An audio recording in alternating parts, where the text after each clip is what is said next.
Hey guys, if you're looking for a build capable of activating 5 freaking buffs with a single throw of a hammer, then you came to the right place. This is my version of perfecting the exotic helmet Loreley Splendor, and I guarantee you guys that you'll love it just like I did. What I am bringing you today is this future-proof Solar Titan build that will last you forever. This build will also become even stronger next season, as they will remove the mod classy restoration from the artifact, meaning that this will be one of the 2 ways left of activating that sweet restoration ×2 in the game. The only other way is warlocks using healing grenades with their aspect. Now, before I get into the build, I really recommend that you guys join my Discord server, as you'll find all my builds there in one nice channel, as well as an LFG community to play with. I announce anything important as well as giveaways in my Discord, so if you want to stay up to date, join up. What I love about this build is that it is so simple and so easy to play, that all it requires you to do is kill a single target with your hammer to get the whole combo up and running. That's because one single hammer will activate Radiant, give us restoration ×1 when we pass through the sunspot that the hammer creates after killing an enemy, as well as creating a solar well that will proc Font of Might, Well of Life and High Energy Fire. That is 5 buffs procced with a single throw of a hammer. Let's talk about Loreley Splendor. This was one of the strongest exotics once it got released, but they quickly nerfed it afterward and made it more balanced. Now with Solar 3.0, the helmet shines even brighter. It might seem really simple to use, as all it really does is create a sunspot with improved healing, aka restoration ×2, at your location whenever you use Barricade. And it also creates a sunspot whenever you get critically wounded, which means whenever you go to red health bar level.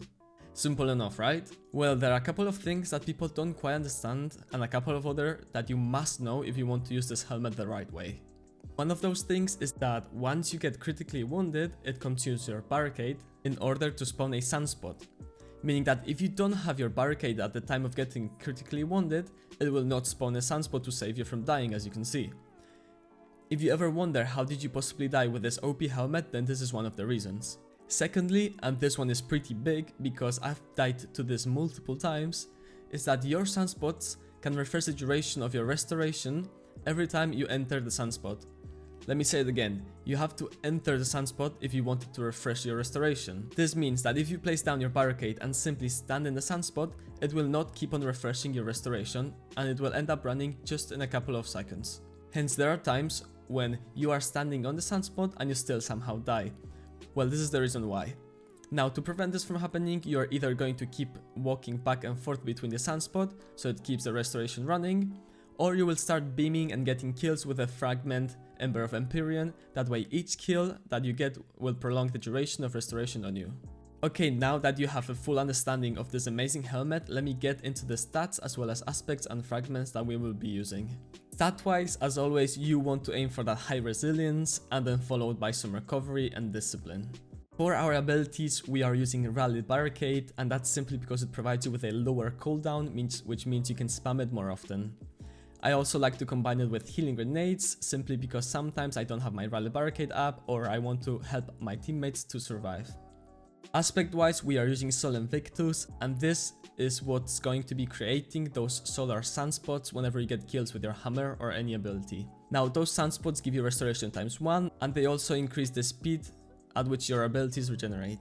For our second aspect, we are using Roaring Flames, and this is going to give us a stacking buff that is going to be increasing our damage of our abilities. Fragment-wise, we are using Ember of Singeing. Now, this is very useful because whenever you scorch targets, your class ability is going to regenerate much faster. Next up, we're using Ember of Empyrean, and this is one of the most broken fragments this season. And all it basically does is that it increases the duration of restoration and radiant buffs applied to you whenever you get a kill with a solar ability or weapon. Next up, we have Ember of Torches, which is going to make us radiant whenever we hit a target with our charged melee, which in our case is our throwing hammer. Now, for the last fragment, I personally choose Ember of Solace, and that's simply because I like to have the extra couple of seconds of radiant and restoration. So with this last fragment, it's up for personal preference, so just use whatever you like the most. Moving on to the mods, for our helmet we are using Melee Wellmaker, which is going to be creating those solar elemental wells whenever we get a kill with our throwing hammer. Now, melee wall maker is a very important component to this build. However, if you don't have it, then you can always use something like elemental armaments, which is also pretty good, but nowhere near as good as melee wall maker. For our gauntlets, we are going to be using Font of Might, and this is going to give us that 25% extra damage buff to our solar weapons whenever we pick up a solar elemental well. Next up, for our chestplate, we are using High Energy Fire, and this is going to give us a 20% damage buff to all of our weapons whenever we are charged with light. Now, we are going to be becoming charged with light by picking up that solar elemental well. For our boots, we are going to be using Wall of Life. Now, this is a little bit of extra healing in case you're trying to do harder content in which Classy Restoration times 2 might not keep you fully alive, because this is always going to be giving you that nice passive healing whenever you pick up a solar elemental well. And finally, for our Titan Mark, we are going to be using Elemental Charge.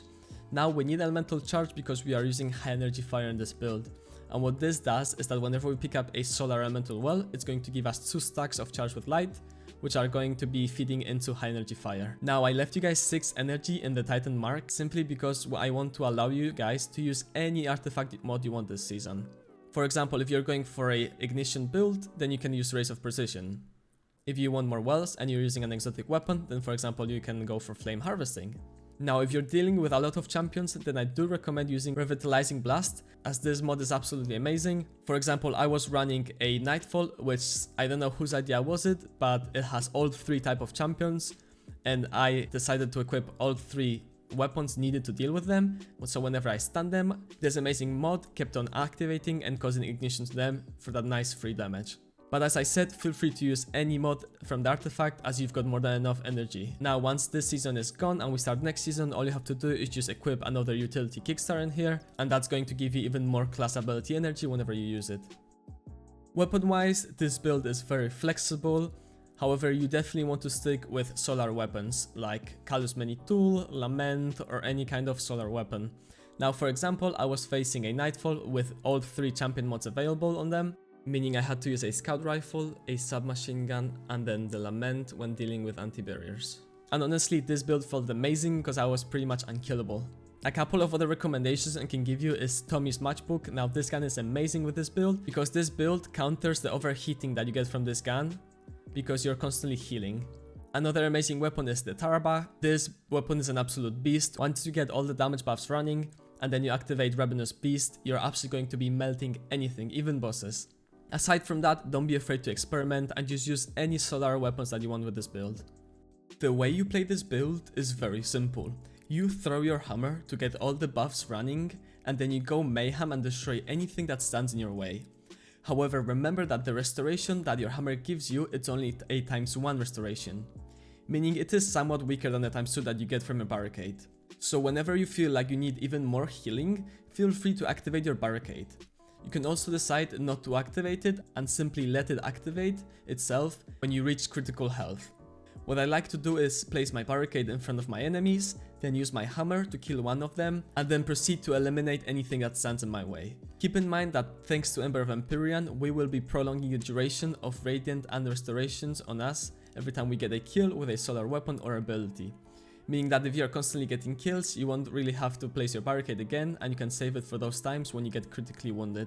After we throw our hammer, we will have a total of 75% damage boost, meaning our weapons will be doing a whole lot of extra damage, and you will also be healing for insane amounts, making you very tough to kill.